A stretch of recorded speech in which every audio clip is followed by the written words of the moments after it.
Dites-nous, Franck Beria, déjà, bonsoir. Bonsoir, merci de m'accueillir. Hmm. Aujourd'hui, vous êtes recruteur à Lille. Vous êtes arrivé à Douala pour le tournoi chez du Sport Consulting. Comment se passe votre séjour à Douala? Le séjour à Douala se passe très bien parce que déjà, dans un premier temps, je suis bien accueilli. Les valeurs camerounaises sont au rendez-vous. Il y a beaucoup de chaleur humaine. Il y a un accueil de standing de haut niveau. Et puis, je trouve que les structures et l'organisation sont à la hauteur et à l'image du fondateur et du promoteur qui est Aurélien Chedjou. C'est votre première fois au Cameroun? C'est ma première fois au tournoi d'Aurélien Chedjou puisque c'était la seconde édition. Ouais. Voilà maintenant qu'il est terminé et ça a été vraiment une belle expérience avec des rencontres, des oppositions de qualité. Comment vous avez trouvé déjà le climat ici à Douala et l'accueil? Comment ça s'est passé? L'accueil s'est très bien passé. J'ai senti beaucoup de ferveur. J'ai senti qu'on était sur des terres de football parce que le football au Cameroun, c'est un vecteur social très important. C'est aussi la possibilité de voir des jeunes talents. Et puis j'ai été pas forcément agréablement surpris du niveau parce que je sais qu'il y a des potentiels très intéressants à Douala. On va revenir tout à l'heure sur le tournoi même en lui-même, le tournoi chez du Sport Consulting qui était à sa deuxième édition.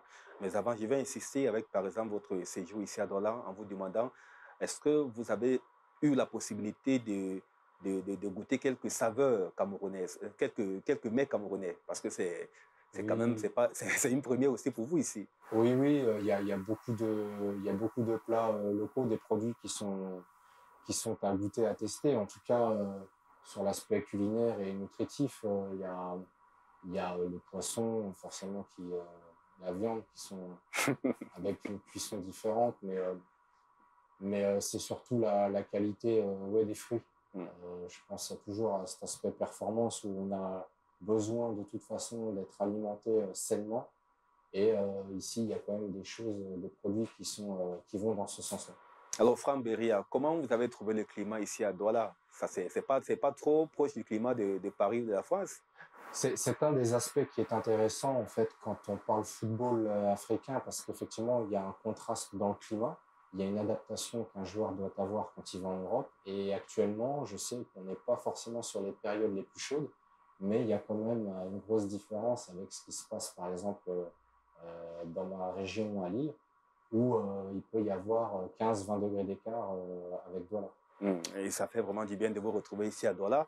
Vraiment, merci encore de nous avoir Merci. accordé quelques minutes pour revenir sur votre séjour et parler de ce tournoi chez le Sport Consulting.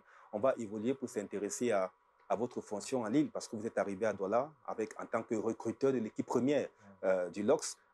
Quelle est exactement la définition de cette nouvelle fonction du côté de Lille? Alors, la définition d'un recruteur, on peut y mettre le rôle d'observateur. Je travaille sous la coupe d'un responsable qui est Jérémy Colson, qui est le coordinateur du recrutement. Et effectivement, l'idée, c'est de pouvoir être présent sur des événements majeurs qui sont potentiellement constitués de profils qui peuvent nous intéresser et avec lesquels on peut bâtir des choses intéressantes sur l'avenir. Donc, effectivement, le tournoi de Jeju Sport Consulting est très intéressant pour nous. Et en parlant justement de ce tournoi, quelles sont vos relations aujourd'hui avec Aurélien Chedjou, qui était votre coéquipier à Lille? C'est là aussi l'aspect qui est humainement très intéressant parce que, bien sûr, mes fonctions actuelles m'amènent à venir travailler, observer aujourd'hui à Douala, mais sur l'aspect humain, c'est d'autant plus satisfaisant puisque Aurélien, c'est quelqu'un qui a fait partie quand même de ma carrière en tant qu'ancien joueur et c'était un coéquipier de qualité qui était quand même rigoureux sur le terrain, sur l'aspect tactique et je suis pas étonné aujourd'hui de le voir fédérer, organiser, planifier, manager un tournoi tel que celui-ci. Et en parlant d'Aurélien Chedjou, quelles sont justement les qualités de cet ancien international camerounais qui vous a permis de vous rapprocher autant de ce défenseur? Déjà, on occupait le même poste et puis Ouais, ouais. après, je trouve on a quand même un petit peu des similitudes euh, sur l'aspect défensif et l'engagement qu'on peut avoir quand on fait quelque chose. J'aime bien sa manière de se donner à fond. Et aujourd'hui, ce que j'apprécie, c'est qu'il n'a pas changé. Donc, c'est c'est vraiment agréable de revoir un ancien coéquipier et de le voir aujourd'hui en qualité de manager. Mm. Et vous également, vous n'avez pas changé parce que vous avez toujours gardé votre même silhouette. Franck Béria continue à faire du sport. Ouais, j'ai des cheveux blancs maintenant. mais, mais même s'il y a des cheveux blancs, mais ça n'indique pas que Franck Béria est aussi trop âgé. Non, oui, effectivement, faut garder la forme. Mais c'est vrai que je prends beaucoup de plaisir à faire ce métier aujourd'hui. J'aime vraiment mon métier et je remercie vraiment mon club de me donner la chance encore aujourd'hui d'être au sein d'une écurie et d'un club que j'adore. Et si on vous pose la question, Franck, qu'est-ce qui vous passionne autant dans cette discipline sportive, le football, qui est le sport roi? Pourquoi justement avoir choisi le football? Bah, le football, c'est quelque chose qui réunit, c'est quelque chose qui donne du plaisir parce que c'est un projet commun, c'est-à-dire qu'on peut rien faire sans les autres. Et c'est ça que j'adore, que j'affectionne parce qu'en vrai, la vie est aussi un petit peu comme ça. C'est que, alors, dans la difficulté, on peut s'appuyer sur les autres et puis on peut aussi rendre l'affection qu'on a reçue. Et dans une collectivité, dans un groupe, dans un effectif, on a la chance d'être nourri des richesses des autres aussi. Parce que dans un effectif, on a la chance de pouvoir jouer avec des coéquipiers qui viennent de tout horizon, toute culture, tous les pays. Et ça, c'est le top. Vraiment, c'est génial. Revenons sur le tournoi chez deux Sport Consulting qui était à sa deuxième édition. La compétition s'est achevée depuis samedi. Alors, quels étaient vos objectifs en arrivant à Douala dans le cadre de cette compétition? Ben, les objectifs, c'est déjà de pouvoir observer, savoir où en sont les académies, parce que il y a quand même quelque chose dans le football qui fait que ça évolue d'année en année et ça va très vite. On est sur des tranches d'âge où il y a un développement, une croissance au niveau des joueurs et il faut pouvoir avoir un œil et observer. Donc, j'ai la chance de faire partie d'une équipe qui a l'œil et certains de mes collègues me précèdent et viennent et ont une parfaite connaissance du territoire. Donc, moi, je me nourris de cette expérience-là et, je suis agréablement surpris du niveau. Et aussi le site qui a été choisi, le stade annexe de Boudamou Sadi. C'est vrai qu'on n'est pas trop proche peut-être des infrastructures du côté de la France. Est-ce que pour vous, ce site permettait à tous ces gamins de bien déployer le jeu? Oui, oui, parce que l'avantage et la force du tournoi, c'est que tous les matchs se jouent au même endroit. Donc, pour des recruteurs, pour les observateurs, c'est très facile sur un plan logistique. Il suffit de venir se rendre sur ce terrain-là, dans cette enceinte, et puis on a la chance de voir un maximum de matchs et d'équipes sur un temps assez limité. Donc, 4 matchs par jour, je trouve que c'est vraiment génial. Je trouve aussi que le terrain a été refait. Alors forcément, il est très sollicité parce que 4 matchs par jour, c'est très lourd pour un terrain. Mais en tout cas, les garçons répondent bien. Il y a eu finalement, il y a eu alors des contacts parce qu'on est dans un sport de contact. Il y a de l'engagement, de l'agressivité. Mais j'ai vu très peu de grosses blessures. Donc c'est qu'il y a un état d'esprit quand même. Je pense que ce qui a été véhiculé, c'est pas forcément d'être axé sur le résultat. Alors, bien sûr, il y a l'esprit de vaincre l'adversaire, il y a la gagne, il y a la compétitivité, mais il y a surtout l'envie de montrer qu'on se développe, de produire du jeu et prendre du plaisir. Donc, pour nous, c'est génial. Alors, vous êtes un ancien footballeur et on a remarqué que durant la compétition, il y avait beaucoup de chaleur. Dites-nous, à quel niveau le climat peut impacter dans la performance d'un footballeur? J'ai quand même le sentiment que sur ce que j'ai vu, les joueurs issus des académies camerounaises sont habitués à cette chaleur. C'est la raison pour laquelle il est probable qu'ils aient besoin d'adaptation quand ils viennent dans certains clubs en Europe où il y a une chute des températures et forcément il faut quand même quelques mois pour l'assimiler pour les organismes. Et c'est le travail de nos staffs, c'est l'accompagnement qu'un club peut mettre au service d'un joueur camerounais ou originaire d'un autre pays africain. Mais, je trouve que la chaleur, c'est pas facile à gérer parce que parce que c'est un impact quand même sur la performance, sur l'hydratation, etc. Donc, je suis assez impressionné de voir que le corps humain est capable de s'adapter dans de fortes chaleurs telles que j'ai pu voir cette semaine lors du tournoi. Et on vous a aperçu durant le tournoi en train de prendre des notes sur votre papier. Est-ce que l'île tient enfin une autre pépite camerounaise ou alors il y a quelques observations dans ce sens-là? Bon, en tout cas, c'était un tournoi de qualité et j'ai vu des choses et, et c'était agréable de pouvoir être présent sur ce genre de match-là parce que j'ai bien aimé l'investissement en tout cas des garçons et je pense que j'ai pas été le seul à être ravi à être invité parce qu'il y avait d'autres clubs également.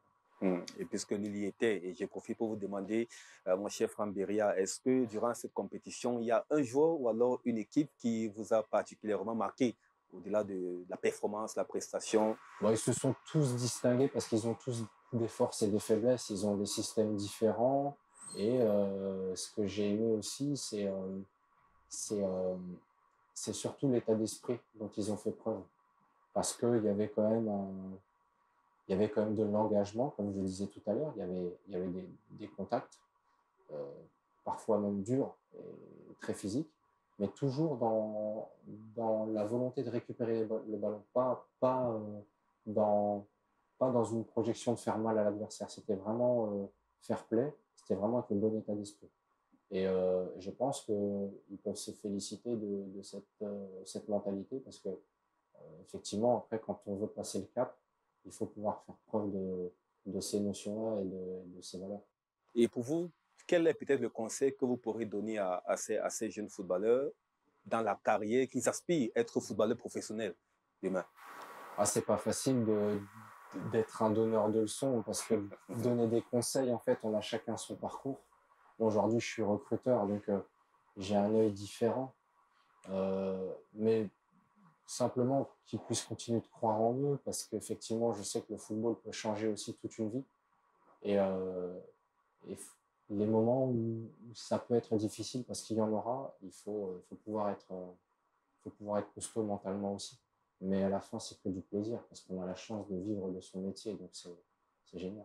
Et étant recruteur, est-ce que vous avez pris du plaisir à regarder des matchs, les 4 matchs par jour? Il faut vraiment s'armer de patience pour regarder, visualiser exactement ce que les équipes proposent. Oui, ça peut générer, ça peut demander beaucoup d'attention, beaucoup d'énergie, mais ça vaut le coup parce que, comme je le disais tout à l'heure, tout a été organisé pour qu'on puisse être dans les meilleures conditions dans nos observations. Donc, je suis vraiment comblé d'avoir pu assister à ce tournoi. Puis comme je le disais tout à l'heure, j'ai des collègues avec lesquels aussi je peux m'inspirer de leur façon de travailler, qui ont plus d'expérience. Donc c'est tout à fait remarquable en fait. Est-ce que dans la peau d'un recruteur, quand il arrive dans une compétition comme celle-ci, il vient en l'esprit de repartir avec un nom pour proposer à son équipe ou alors de prendre quelques notes et suivre le parcours du footballeur au fur et à mesure? Bon, on a toujours la volonté de tomber sur un joueur de qualité, mais en vrai, l'objectif, c'est de trouver un profil qui colle à l'organisation et à ce que demande le club, à ce dont l'effectif a besoin. Et, et oui, on aimerait à chaque fois pouvoir repérer quelqu'un qui colle à ce qu'on recherche. Mais ce n'est pas toujours le cas. Par contre, effectivement, c'est hyper, je trouve, satisfaisant et je prends beaucoup de plaisir à faire ce métier. Hmm.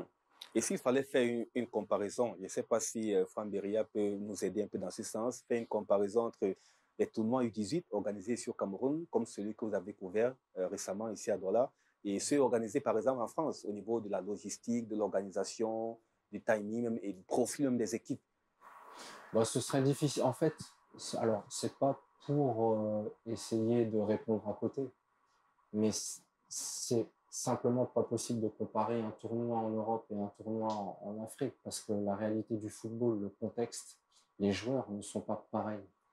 Et il faut avoir un œil avisé et adapté à la situation. Quand on observe un tournoi en Europe et qu'on observe un tournoi en Afrique, il faut vraiment ne pas les comparer parce que il y a des avantages et des inconvénients dans les deux d'autres types de football. Donc, il faut pouvoir se dissocier, il faut pouvoir avoir un regard et une, une analyse équilibrée, surtout. Et justement, cette question me permettait justement d'embrayer sur une autre. Est-ce que le footballeur africain, c'est-à-dire, quand je parle de footballeur africain, le jeune footballeur, c'est-à-dire moins de 18 ans, moins de 16 ans, moins de 14 ans, au regard du contexte dans lequel il se retrouve, peut rêver d'avoir une carrière comme Franck Bria qui a été défenseur, ou Samuel Eto'o, attaquant, ou Sadio Mané, ou Mohamed Salah? Est-ce que le rêve est possible au regard du contexte véritablement? Oui, le rêve est possible de toute façon à partir du moment où on se donne les moyens et puis il faut pas occulter le travail parce que c'est le travail, quel que soit le niveau ou le talent, qui peut permettre de sublimer et de passer les étapes, les caps. Et quel est par exemple le secret pour réussir une carrière dans le football? C'est vrai que c'est une question vraiment très ouverte. Oui, c'est pas évident de répondre à cette question parce que je sais pas s'il y a un vrai secret pour ça. Comme je le disais tout à l'heure, chacun a son parcours et puis ce qui est important, c'est de connaître aussi ses qualités et ses défauts. Alors, nous sommes déjà en train de sortir de cet entretien, mon cher Franck. Est-ce qu'on retrouvera Franck Beria en 2023 pour la 3e édition du tournoi chez du sport qu'on soutient? Ou alors, peut-être... Je le souhaite. Je le souhaite en tout cas. Maintenant, il faut déjà pouvoir se satisfaire de ce tournoi. Il faut pouvoir l'apprécier. Et puis, effectivement, j'espère qu'on sera invité pour les prochaines éditions. Merci beaucoup, Franck Beria, d'avoir répondu à nos questions. Merci pour l'accueil. Vraiment, on vous souhaite beaucoup de courage dans votre nouvelle fonction à Lille. Merci. Merci à vous.